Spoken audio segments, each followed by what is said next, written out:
Hello students, welcome to Narayana S. I'm Pratik, your faculty for Daily News Analysis.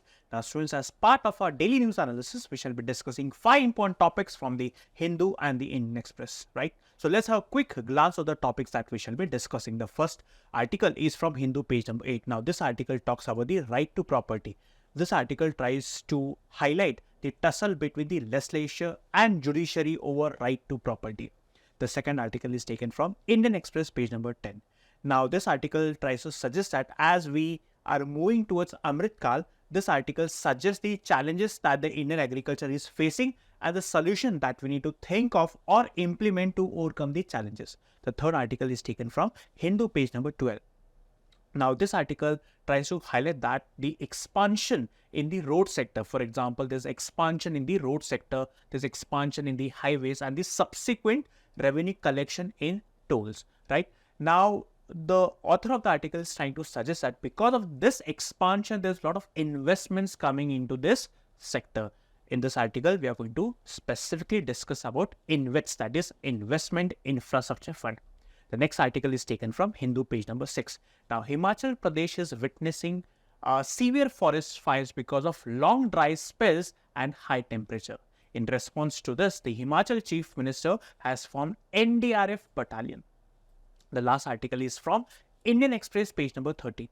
Now, 6 PSUs have issued circulars to the defaulters. So, in this article, we will discuss defaulters, the willful defaulters, right? And finally, we are going to discuss few practice questions that will help you to understand the type of questions that can be asked in the UPSC examination. So, students, let's get started.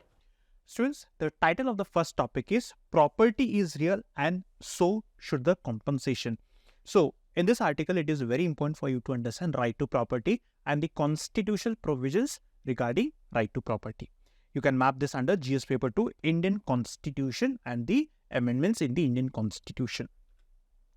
So, there's a question asked in the year 2021, what is the position of the right to property in India? So, once we go through the article, you will be in a position to attempt this question. So, please go through the question or article carefully. What is the context? Right to property was initially a fundamental right, but now it's a constitutional right, right? So the author of the article is trying to highlight the importance of property and compensation associated with property. So there's a very famous maxim stating that property is surely a right of mankind as real as liberty. So they are trying to compare property and liberty, or the importance of property by comparing that with liberty. So let's try to understand this article. Now the Supreme Court has interpreted Article 19(1)(f) and 31(2) in the Bela Banerjee case 1954. So first and foremost, we need to understand what is Article 19(1)(f) and Article 31(2).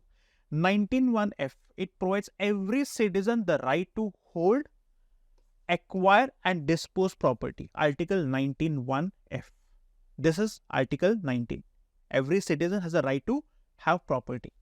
Article 31 clause 2 says that no property will be compulsorily acquired or requisitioned except for a public purpose, which means the property will be acquired only when it is to be used for the public purpose. So this is Article 31 clause 2. But the Supreme Court interpreted these two articles in 1954 stating that the compensation, so whenever the state is acquiring the property, the compensation that should be provided should be just equivalent to what the owner has been deprived of, which means the compensation has to be as per the market standard. This is what the Supreme Court interpreted in 1954. In response to the interpretation of the Supreme Court, the Parliament made a law, 4th Constitutional Amendment Act in the year 1955.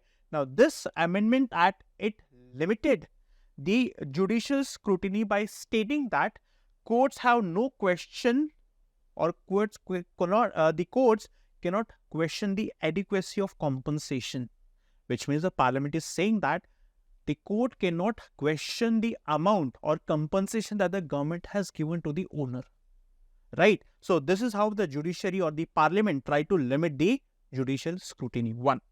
Now, in response to the law made by the Parliament, the judiciary responded. How?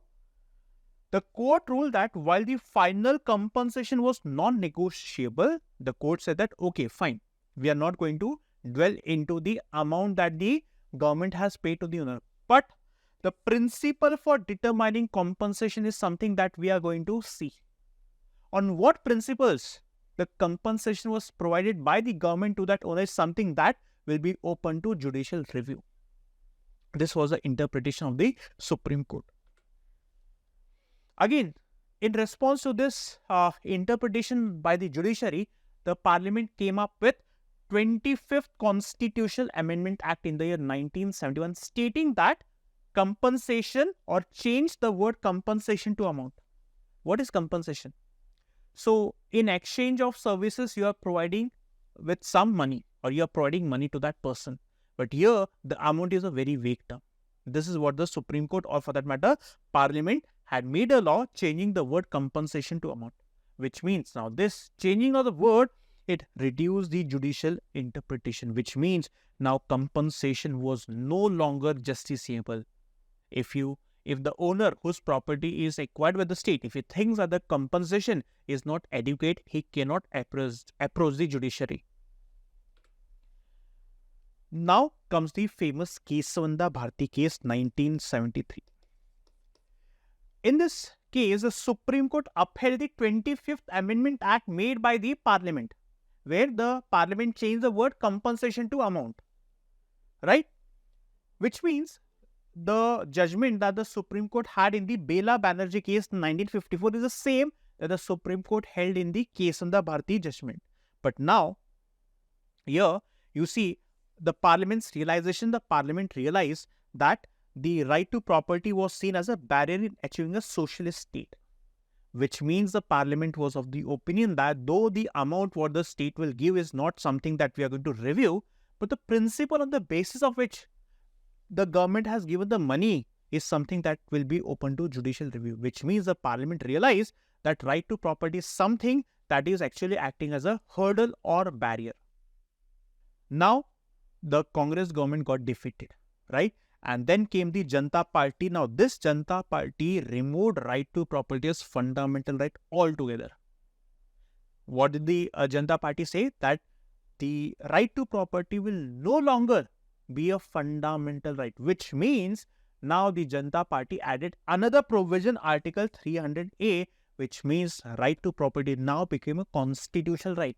So, what's the difference?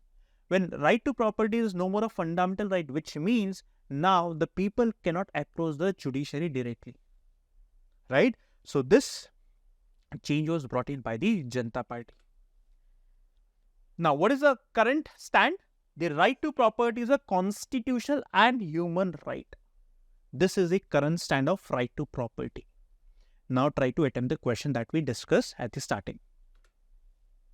So, in the Kolkata Municipal Corporation decision, the court said that these are the 7 rights which are important, which means whenever the property is to be acquired, these rights have to be taken into consideration. The right to notice, heard, reasoned decision, public purpose, fair compensation, expeditious process, and right of conclusion. Which means all these rights has to be there, has to be a part before the state acquires the property.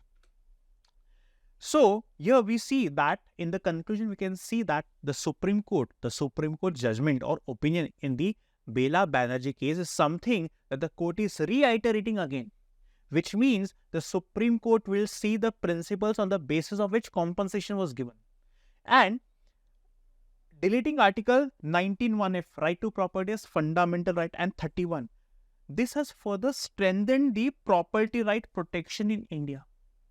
The Janata Party deleted right to property as fundamental right. But here the author wants to say that despite deleting Article 19 and 31, the Supreme Court interpretation and judgment has further strengthened the property right protection in our country. This is the article, students. I hope you understood the article. Students, the title of the next topic is Next Steps in Agriculture.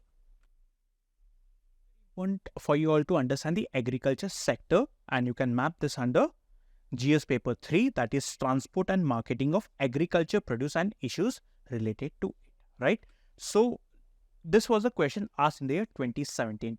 explain various types of revolutions took place in agriculture after independence, right? So this is the question asked in the year 2017. What is the context? The context is that as we are moving towards Amrit Kal, the agriculture sector's journey will be difficult is what the author is trying to suggest. Why? Because the current model of Indian agriculture, which is grappling with outdated practice, the current model has failed to ensure dignified livelihood for the farmers. That's the reason it needs to be changed. So let us try to discuss the various issues that the agriculture sector in our country is facing. First is the climate change. Now, because of the climate change or because of the changing pace with which the climate is changing, it is impacting the agriculture. For example, the rise in temperature, rainfall, absence of rainfall, the increased frequency of cyclones.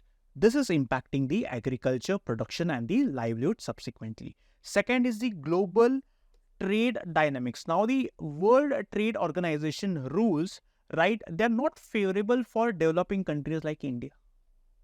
And in the WTO, USA has got a major presence. Now, the United States has toughened the rules for the resolution dispute mechanism. So, for a country like, or for a developing country like India, navigating through the diplomacy or through the policies of WTO is extremely challenging. Third is small land holdings. Now, the small land holdings in a country constitutes 85%. So, it is said that in Indian agriculture, for that matter, in agriculture, the more big land you have, the more profitable it will be. But 85% of the total arable land in a country is small. That's the reason this is limiting the scope of primary producers to achieve a dignified life from the agriculture profession. Next is the low food prices. Now, there's a demand that the food prices has to be less. Now, as there is a demand that the food prices have to be less, the government, or for that matter, different agencies, they frame policies, or for that matter, they come up with interventions which artificially reduces the price of the food crops. Now, this actually affects the livelihood or income of the farmers. So, for example, farmers, right? Let's say they require 1,000 rupees to grow a particular crop. So, if they're not able to generate revenue more than 1,000 rupees, there will be loss. But as there is a demand that the food crops or the prices of food crops should be less, the farmers are getting affected because of this demand of low price, right? And this is actually making farming environmentally unsustainable. Then depleting aquifers. Now, there's a demand for water, right, in agriculture. Now, this demand is actually depleting the aquifers, right? It is making economically unviable to extract water from the ground. Drinking water is also becoming a monetized commodity because of the increasing demand of water, right? So, this is another problem. Then is public debt. Now, public debt both at the central and the state government level leaves less financial flexibility to make long-term plans, because for long-term plans, you need to invest a large chunk of your money in the agriculture. But because of the rising debt both at the central and the state level, the governments do not have that space to invest money in the agriculture. They do invest, but they're investing only for short-term gains or short-term benefits instead of long-term benefits. And last challenge is the governance. Now, the governments have to be accountable, right? So, this are the challenges in the agriculture sector. Now, let us try to focus on the solution. The most important solution is investment in agriculture research. The investment as of now is below the level of inflation. So, it is very important that we have to invest a good amount of money in the agriculture research. We cannot go by the traditional methods of agriculture. We have to adopt technology, for which research is very, very important. We can collaborate with countries like Japan and Israel, where the agriculture is not favorable, but these countries have become self-sufficient. Then reforming the agriculture markets. Now, the agriculture markets are inherently unfair.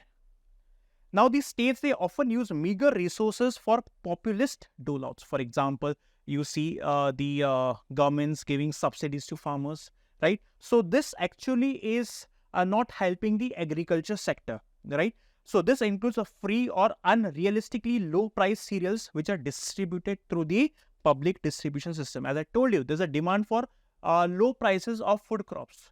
So what the government is trying to do is, government is trying to artificially reduce the food prices. This is actually affecting the income of the farmers, right? So input subsidies, the government use subsidies to the farmers, right? For example, subsidies in the fertilizers.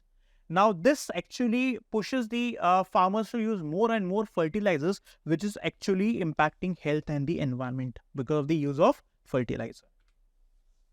Financial flexibility. Now, it is very important to address the public debt both at the central and the state level, because as I told you, if you have to make a long-term plan, the governments need to have money to invest in the long-term strategies.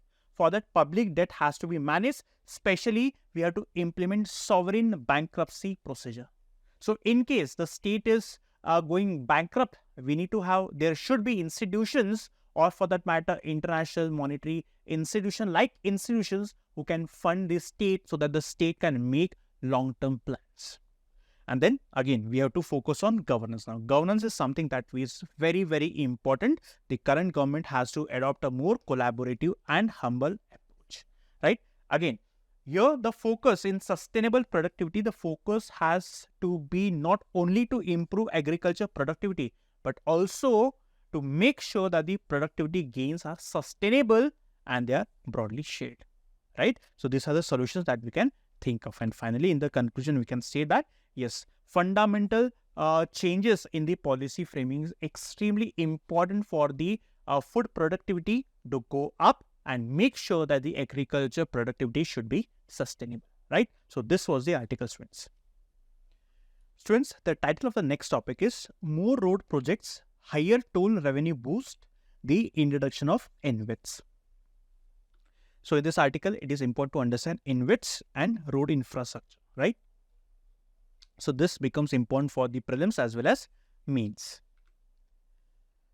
So previous question, these are the two statements over InvITs, and this is the SURFACE Act. This is nothing but. So we'll understand what is a SURFACE and InvITs, and post that you can try to attempt this question. So context is, because of the faster pace of highway development and increased road revenues, this is attracting investors, road developers, private equity firms and pension firms to invest more and more in this sector. This is a context. So let's try to understand what is this RITs and InvITs. RITs is Real Estate Investment Trust and InvITs is Investment Infrastructure Trust. Now these are both investment vehicles, which means we the common people can invest in these trusts, right? So they allow investors to pool their money and invest in the real estate or infrastructure assets. Now this REITs, RITs, it invests in the real estate projects, and this InvITs, it invests in the other infrastructure projects like the power transmissions, roads, highways, etc. Right? So both RITs and InvITs are regulated by SEBI, Security and Exchange Board of India. Very, very important point for your prelims. Now InvITs, they are similar to RITs as I told you, but they focus more on infrastructure assets like income generating infrastructure like roads, power transmission lines and other utilities. So in the Union Budget of 23-24, all income distributed by the InvITs, including the interest income, dividend income and rental income, will be taxable. This is what the budget had stated. InvITs are specifically recognized as borrowers under the SURFACE Act, right? Now, what is SURFACE Act? For example, banks and let's say financial institutions, they provide loans or money to people, right? Now, in exchange of this, they keep something as mortgage, right? So this SURFACE Act allows the banks and financial institutions to take over the mortgage property in case the borrower has failed to repay the amount. This is nothing but SURFACE Act. It actually safeguards the interests of banks and financial institutions. And REITs, as I told you, these are the companies that own, operate, or finance income producing real estate, that is buildings. They are modeled after mutual funds and provide investors like us with a way to invest in large-scale income-generating real estate. This is REITs and InvITs. So, InvITs and REITs is something that you need to understand in this particular article. I hope students you understood this particular article. Students, the title of the next topic is 6 PSU banks issued around 1,000 circulars against defaulters. So we'll try to understand a few key terms like willful defaulter and lookout circulars in this article. You can map this under GS paper 3, right? So the previous question was of this nature: the chairman of public sector banks are selected by, these are the 4 options, right? Now the context is that the 6 public sector banks have issued around 1,000 lookout circulars since 2008 to prevent willful defaulters from fleeing the country. This is the context. So let us try to understand willful defaulter. Now willful default, because such type of questions can be asked in the prelims examination. Now willful default occurs when the borrower, one who has taken the money, defaults despite having the capacity to repay. Which means, let's say I have taken the money from the bank. Let's say I have taken 1,000 rupees. Now I am in the position to pay back the amount to the bank, but I am not paying it. Willingly I am not paying it. As a reason, the term is willful default. So as of December 2023, around 18,000 accounts involving loans of 353,129. So it's like 3,53,000 crore are categorized as willful defaults. 3 lakh, this is not a small number, right? So these are some of the banks that you can see. This is again not important for the examination. But what is lookout circular? Again, this term can be asked in the pre-examination. Now, LOC is an alert or notice. Who issues it? The law enforcement agencies. Now, who are the law enforcement agencies? We have the, let's say, police, CBI, Enforcement Directorate, right? Narcotics Control Bureau. These are the law enforcement agencies. These are the agencies who enforces the law. So, law enforcement agencies. This LOC is issued so that a person wanted by authorities does not flee the country. This is nothing but lookout circular. So again, the primary purpose is to prevent individuals who are either suspected or accused of a crime, to prevent a person from fleeing the country. So this is lookout circular. I hope students you understood the article. These are the only 2 key terms that you are expected to know in this article, right, for your prelims examination. That's it. Students, the title of the next topic is Forest Fire Rages in Himachal, and it's expected that rain is going to bring relief, right? So in this article, it is important to understand forest fire, the reasons behind it, right? And you can map this under GS paper 3 under environment, ecology, biodiversity, etc. So the question was asked in the UPSC examination. The question is, describe the various causes and effects of landslide. So the question can be also asked on forest fires now. Why? Because there are many forest fire incidences taking place. So context is that the Himachal Pradesh state is witnessing forest fires. Why? Because of the increasing temperature, higher temperature, and the long period of dry spells. And this is actually devastating the forest cover and the overall biodiversity. The Indian Meteorological Department has forecast a fresh western disturbance, which means this is going to bring rain and it's going to bring relief to the state of Himachal Pradesh. This is the context. So what is forest fire? Forest fire is nothing but it's an uncontrolled or non-prescribed combustion or burning of plants in a natural setting, which is a natural setting such as forest, grasslands, brushland or tundra. Now this natural setting, it consumes the natural fuels and spreads the fire. This is nothing but forest fire. There are 3 essential elements to sustain combustion, which are this: fuel, oxygen and a heat source. Combination of this actually ignites fire in the forest. These are the types of forest fires again which can be asked in the prelims examination. One is surface fire. Surface fire, again, as the name suggests, it spreads along the ground. It consumes surface litter like dry leaves and grass. Next one is underground fire, which means it burns beneath and it is very difficult to detect it. It consumes organic matter, which is very, very catastrophic in nature. Then next is ground fire. Now this is subsurface organic fires such as duff layers and organic soils, and it destroys the entire vegetation.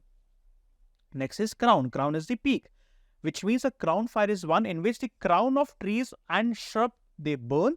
This is nothing but crown fire. So these are the 4 different types of forest fires. You should be knowing it.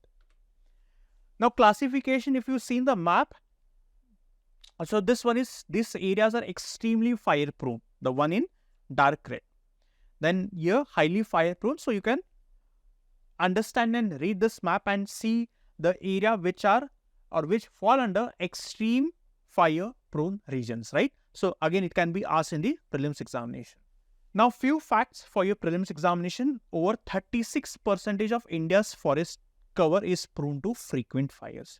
Another 6% is very highly fire prone, and approximately 4% of the forest cover is extremely prone. So these are the facts that you need to know for your UPSC examination. Also try to understand what is this Indian State of Forest report in the Google, right? Now, what are the reasons behind forest fires? One is anthropological reasons, which means human beings. Now, 95% of the forest fires is because of the human beings or the human activities, right? So, human activities trigger 95% of the forest fires. For example, agriculture practices, deforestation, firewood burning. These are the reasons. At the same time, people at times have this bad habit of living the cigarette or bidi, right? They do not douse the remaining cigarette or bidi, they just throw it, and that actually can be catastrophic. Then natural reasons like higher temperature, global warming, the dry season. So November to June is a period of dry season, and especially starting from Feb or March, the summer season kicks in, peaks in, because of which there's a higher chances of forest catching fire. Then El Nino can only further exacerbate forest fires in our country. Why? Because El Nino is not good for India, because it won't bring rainfall to our country, El Nino. So El Nino, La Nina are the terms that you should be knowing as a part of geography. So lightning, volcanic eruption, these are another reasons because of the forest fires in our country. So again, these terms are self-explanatory. Impact of forest fires, biodiversity loss, the vegetation gets destroyed, rendering large areas which are not favorable for growth. Then soil erosion, because of fires, the soil loses nutritive value, right? Then invasive species, because of fire, it leads to the growth of invasive species, which is very, very catastrophic or detrimental to the agriculture. Wildlife damage, loss of habitat, right? Then air pollution, because of the emission of harmful gases, it leads to air pollution. Then the initiatives taken. This is very, very important for your UPSC examination, especially when you're trying to mention the solution. This is National Disaster Management Plan in the year 2019, right? Now, in this plan, forest fire has been included and addressed as a hazard, right? And there's a clear-cut responsibilities for the central, state, and the other key stakeholders like the forest officials. Then we have the forest fire alert system. Since 2004, the FSI has developed the forest fire alert system to monitor the forest fires on real-time basis.